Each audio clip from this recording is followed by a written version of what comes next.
The city of Shijiazhuang has wrapped up its third round of mass testing for COVID-19. While waiting for the test results, investigators are working to sustain local efforts to bring the outbreak under control. CGTN's Chen Ziyuan has the latest. The pandemic investigation team is a major force in containing outbreaks. They track down where the virus comes from and how it spreads. That includes making phone calls and speaking to close contact individuals to track down any secondary contacts. This is a report listing where the confirmed patients have been to and their points of contact. Compiling the report is the work of the team investigating the pandemic behind the scenes. They help to track down the exact steps of the person so the city can take action and lower the risk of transmission.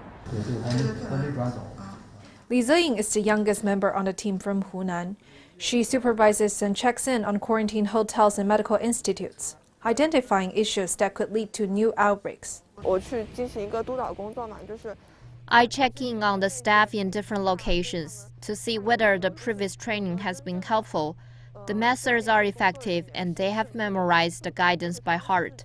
The goal is to implement these methods into control and prevention efforts.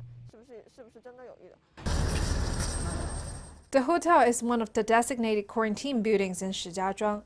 Provincial investigators have just finished inspecting it. Officials say the setup of clean, potentially contaminated, and contaminated zones does not meet the requirements. The hotel needs to make adjustments as soon as possible. This is where Li and her team come in. So what do they do exactly? It depends on what their real needs are here. I based it on their needs and supervised them with my own field of expertise.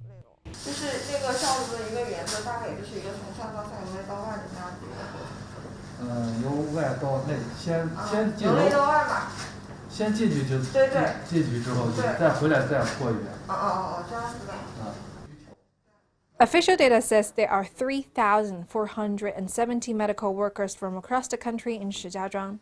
Around 10% of them are members of pandemic investigation teams. Li shares her personal highlights of the trip. She says the trip to Shijiazhuang is her first time in northern China, and that with their help, they hope the city will get back to normal in the days to come. Chen Ziyuan, CGTN, Shijiazhuang, Hebei Province.